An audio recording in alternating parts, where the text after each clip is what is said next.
and welcome back to the ministry. So I'm finishing up this review for this segment of um, the film, The Backup Plan. Now, the Lord brought my attention to this film because of the fact that it's that level of healing that you and your spouse are going to be going through while you're in the phase of pregnancy. So you have to I was talking about you have to be a trusted, safe space for your God ordained spouse, because they're going to tell you certain things and you can't blab them. Okay? And you're going to have to learn to deal with your tongue in relation to this. And I was saying, if you know that you're like this, question as to why you're like this. Okay? Next. So she finds out her grandmother is getting married. This is intriguing because what happened is the grandmother said, I witnessed you and your love story with XYZ, who she was having the kids with. And she said, you know what? I decided now was the time that me and the grandfather should finally get married. They'd been engaged for 20 years. She said, but seeing the love that y'all two had, I felt XYZ that we should get married. People are going to see, and a lot of people have been saying this. People are going to witness the way you and your God ordained spouse love each other and work through your issues. And they're going to say, I need Jesus, because if Jesus can do that for him, for her, for their family, then he may be able to do this for me. And this is the point in time which would allow you and your spouse to bring about testimony. Okay? So the grandmother she was going to get married, and they ended up having, she brought sparkling cider or something like that, and they were talking about it, and she was like, oh, I don't feel like I want to be with him no more, and blah, blah, blah. And that's when the grandmother addressed her on the day of the wedding. She said, you got to stop pushing people away. Some of y'all push people away. For me, it's not the fact that I push people away. It's the fact that I test people. Y'all fail the test. All right. Bye. And for some of y'all, your spouse gonna do that too.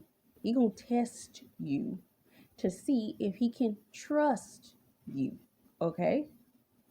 With certain information. And once he feels he can trust you with certain information, then he's going to be more open with you. But you may go through a season where he's not as open as you think that he should be, especially first coming into this relationship, for the speed in which y'all going to have to come into it. He may not be as open as you thought he was. And that's because he's gauging you in this phase. Because just because he knows that the Lord told him that you are a safe space doesn't mean he ain't going to test that. And vice versa. You probably will test that too. Because both of y'all got triggers. The key in this season is going to be you disarming your triggers. Because y'all got a long way to go. I remember I was watching Queen Alita, and she was talking about there are certain things that she ended up having to learn and deal with in the early part of her and her husband's marriage, because they ended up getting into an argument. And she was like, she didn't understand what the issue was, but it was certain things about leadership and the way that he needed to lead their home that she didn't understand why they were in disagreement. You're going to think there are certain things that you've learned in this season when in your isolation that you have to unlearn once you get with your God ordained spouse. because you've been accustomed to not dealing with other people, and they're going to show you, you got to learn this. I talk about a lot of this stuff in the movie Enchanted review, where it's the fantasy of kingdom marriage meeting the reality of kingdom marriage. Okay? So, you can look up that Enchanted review, because that's very thorough. But with this, she ends up going to her grandmother's wedding. I put it on mute when they were at the reception because whoever it was that was singing horribly. And she couldn't get off the phone because she was trying to text him all day, because that morning she found out that he had ordered a double stroller because she couldn't get the stroller through the door. So he took the stroller back to the place she bought it at and asked for them to do a customized stroller. And he and the people in the store discussed what way that it could be customized, that it would not be that kind of an issue. But that stroller didn't arrive till the morning of the wedding. When she saw that, she came to the realization, oh, he did want to be here. Because why would he have taken the initiative to do such a simple thing as customize a stroller to make it easier for her? There are certain things your God-ordained spouse is going to do to make things easier for you that you may not understand or see at first. You understand? But when you see how they operate, the Lord showed me in a dream one time, my God-ordained spouse, I was going to leave him to go do something.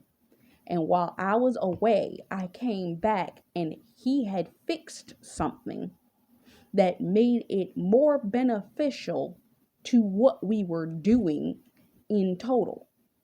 There are things that your God-ordained spouse is going to do that's going to help the cause in which you're called to birth, that's going to make it easier for that thing to operate. Okay? So she realized how wrong she was in her frustration and ended up reaching out to him. Some of you, it's going to be the way that you're going to have your moments. It may not bring the fact that you got it ain't spouse is going to leave the house on you, but they may have their moments where they need to process things and you need to process things. And because of that, it's going to feel like a separation between the two of you. It's not going to be a permanent separation. It's not going to be a major separation. It just may be he's got to go out for a couple hours to get his head clear. And you're going to feel a certain way because you're pregnant. But you cannot bug him in his process. Let him process. Okay? There are certain things that they're going to have to take that time to man up in, okay? Because they're learning to walk through that process as well. And some of you may be surprised where you thought that they were going to run off on you and be like, okay, I'm leaving out. And then you don't see them for hours. They actually not going to go nowhere. You're going to be sitting there like, wait, excuse me? Yeah, they may go to the other side of the house, but they're not going to leave. And you're going to be like, wait, you didn't leave. Wait, you're still here. Yeah. Because for a lot of us, I believe the Lord is sending men into our lives because we're used to, if the guy got up and left, we'd have been like, yeah, I knew it. And God will be like, nah, I'm sending you the dude that is actually going to sit in the other room and get over his emotions and then come back to you later that night. And you're going to be like, wait, you didn't go nowhere? Because I know for me, the thing that I have been concerned about is the fact that when I was in my previous relationship, the guy always ran. He always left. Whenever he went in the other room, he got on the phone with other people, he would just be gone. And then he'd be at the club and all that kind of stuff. And it's just like, all right, this is how you are, fine, whatever. God's sending a man into your life now, and it's going to be like, you're going to be shocked at how much he stays put instead of going anywhere. When you think he's going to run, jump up, go for a drink, go with the boys, go hang out, you just pissed him off. He's going to go somewhere. He's going to actually walk in the office, sit down, and stay in there until he gets himself together. And then he's going to come back out a couple hours later and be fine. And you're going to be like, you didn't go nowhere. Yeah. You used to the people that are gonna argue at you, that you gonna have to sit up and walk away and be like, I'm not dealing with you. And this guy is gonna literally be the person that you're gonna have a disagreement and he's not gonna say nothing. Meaning he's not gonna argue with you. He ain't gonna have no issue with you. He's just gonna sit there and listen to what you actually have to say. Actually give you a response. Like a mature person. And you're gonna be sitting there like, excuse me? Wait, you're not acting up?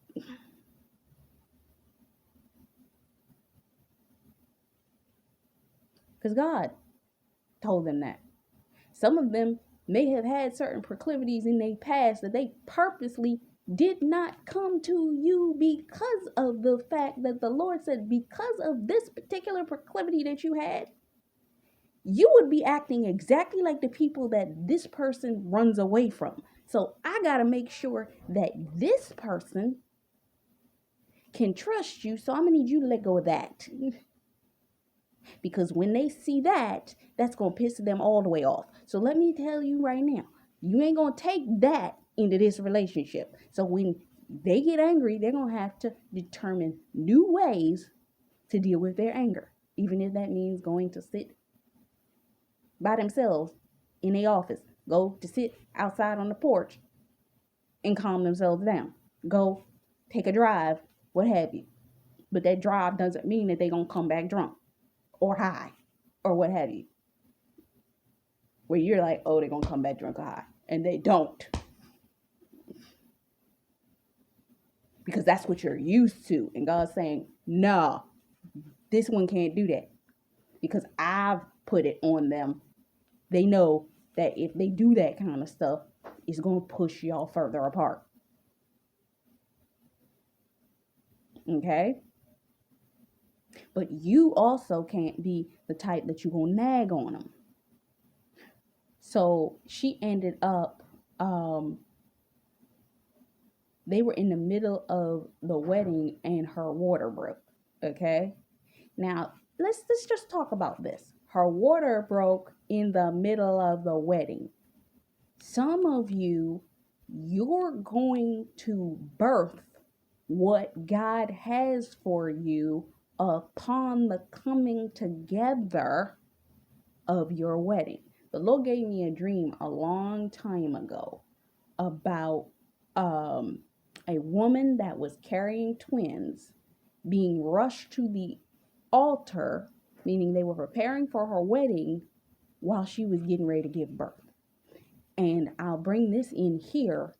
I dreamt last night after seeing this movie about Jennifer Lopez, who played the main character in the film, preparing for a wedding while being pregnant. So she goes into labor at her grandmother's wedding. Okay? So there are things that are needing to be birthed simultaneous to your marriage coming together. This is what all this is about, right?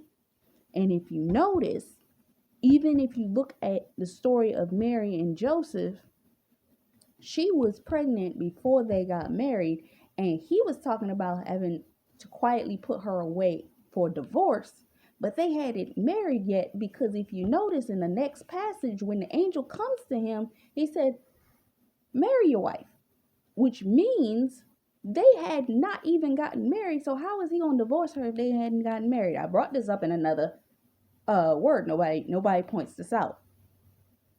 They weren't married yet.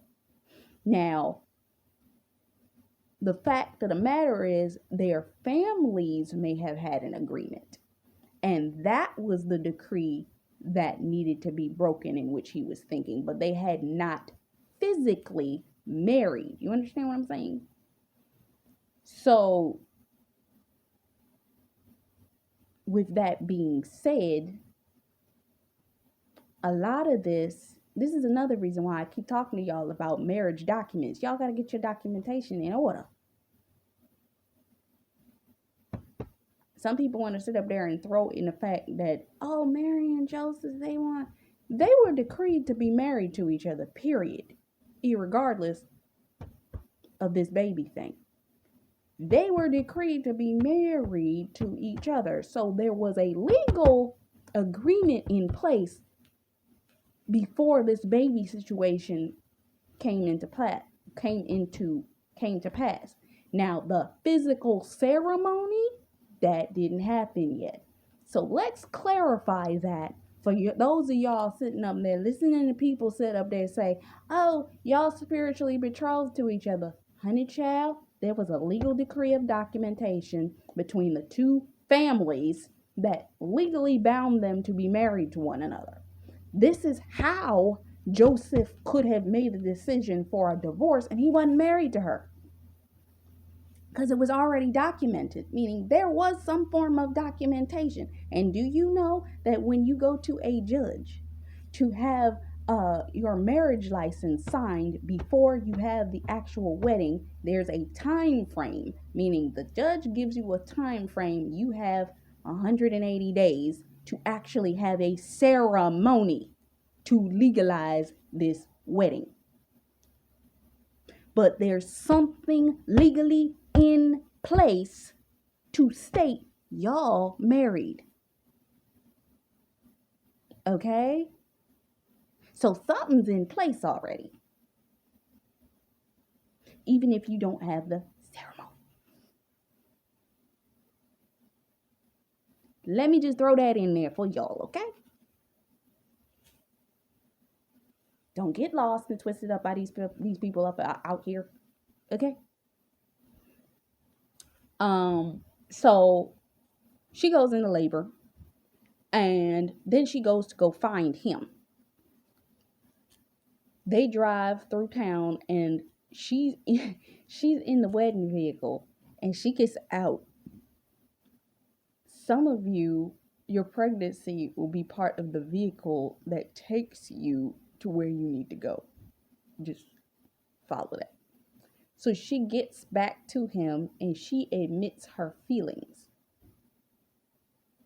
which thereby leads to them getting into an argument, but he follows her to the hospital. Some of y'all got spouses, you're not going to be able to get rid of them. You're not going to be able to beat them over the head to get rid of them. There's nothing that you're going to be able to do to get rid of these men. These men are in it for life, and you cannot just be angry and think that they're going to run away from you. It's not going to happen. I just said that some of us are used to men that disrespected us, mistreated us, argued with us, did all of this kind of stuff. But God has trained these men that they're like, when you need them the most, they ain't moving. Irregardless if you want to throw something at them. They're like, not going nowhere. I remember being brought back to a scene in the show Angel from years ago. And in it, the woman was having a mental breakdown. This wasn't his girlfriend or anything. But the way that she was used to nobody being there for her, when he told her, I'll be here for you, what he did while she was having her temper tantrum, screaming all up and down the alleyway, talking about how she was having a breakdown. I forgot what she said specifically. And he started to approach her, and she started hitting him and hitting him and hitting him. And he said, I'm not going anywhere. This is the way that some of us will be with our God ordained spouses, because we so used to people walking away from us. They will be the solidness. I keep wanting to say solidity. Um, Solid person that's like, I'm not going nowhere. I'm not going. Every relationship y'all had prior to this, you probably did not or could not depend on the men. This is what made you so strong-willed and independent, because you had to do all the stuff yourself.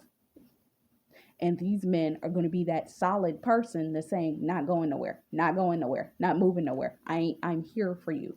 She argued this man all the way to the delivery room as they were prepping her to go into delivery. And he said, you crazy woman, I am not going nowhere. I'm here with you. I'm going to be here with you through this process, and we going to have these kids. Stop arguing with me.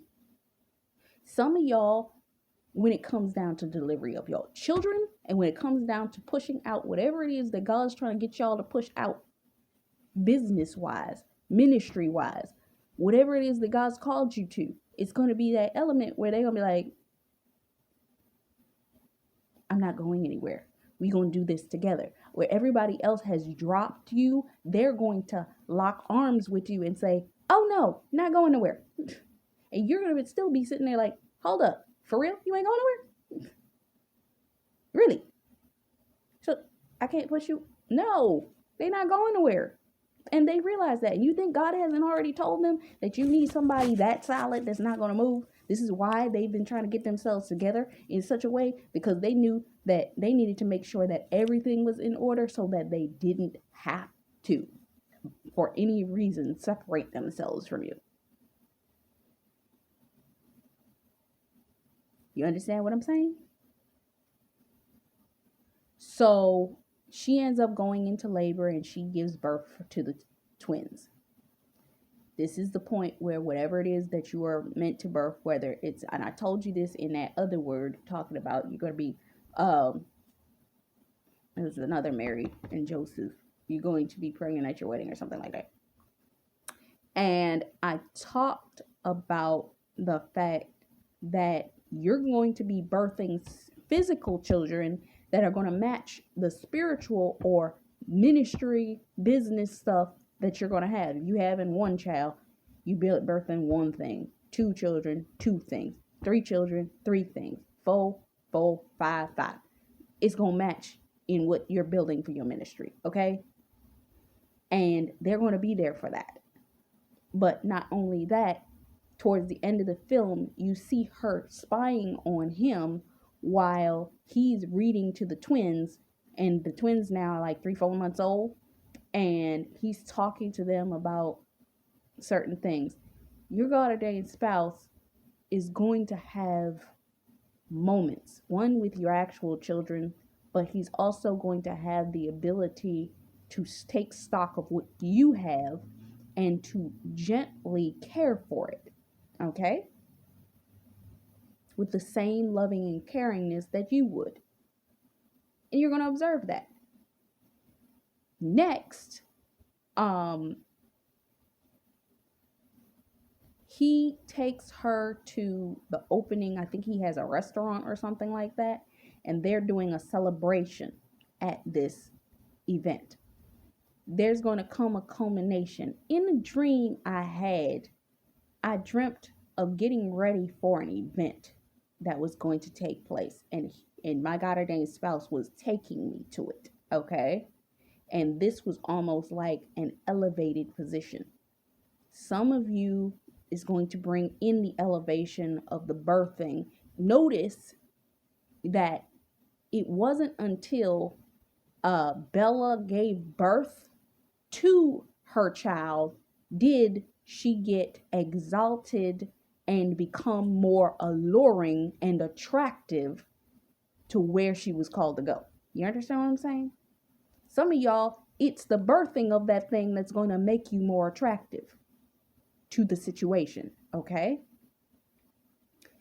And the guy, the support that she gave him for what he was building at that time, I think he was building a restaurant or something. I don't know what it was that he was doing. But whatever it was, she supported He brought her forth in front of everyone. You're going to be exalted in front of people. You're going to be elevated. Dana Ray just did a word where she was talking about the fact that you not only will be richly rewarded, but you're going to take off, meaning you are going to be elevated in some capacity. When you come into your elevation into this capacity, guess what? She publicly now gets the ring. And it's funny, he said, I know that we did this out of order. I've been seeing words from a couple different people saying that God's doing some of these things out of order. Yes, you're going to get married, but to everyone else, it's going to look like it's out of order. Because you're going to elope, then you're going to get pregnant, then you're going to get married for an actual wedding ceremony. You understand what I'm saying? So they now are getting married after having the babies. Your wedding might not happen until after you have your kids. That's just maybe how it is. Breathe through that. But you may not have your wedding till your first wedding anniversary. But you may elope. And I heard Prophet Jolyn Whitaker release this on a prayer call one morning, where she literally said that about 4-5 years ago. She said that some will elope first and then have a wedding later. You're going to elope first, get pregnant, have your kids, prepare to do the wedding ceremony, and then at your 1 year point or 2 year point, whenever you can get the wedding together, you're going to have the actual ceremony for the rest of your family and friends. Which ties into what I said before of that, remember, it was the word, here comes the judge. And I said that it could take up to 18 months before you get your actual wedding ceremony. So it may be y'all elope, y'all have kids, you get your body back in order, and you have your wedding 18 months after you had your elopement. So, yeah. But at the end of the film, they were celebrating their engagement, and it just got to the house, and it was something the guy had said to her, but she got this expression on her face, like it was this stark realization. And then the next thing you know, she spits up in the trash can, and they looking at each other, dogs sitting there looking at each other, and they're like, some of y'all, you still might be pregnant when you get married, because you and your spouse might have another child immediately after you had the first one. Because remember, when you have children, you are fertile. So be careful. Because I notice that happens to a lot of people. They get married, have the kids, get their body right back to where they wanted it in that 3, 4, 5, 6 months, and then turn around and end up getting pregnant again. Let the Lord controls all of that. Live with it, breathe through it, and it's a moment of you gonna deal with your vanity issues, okay? So with that being said, that's all I had to say for this word. Is there anything else, Lord?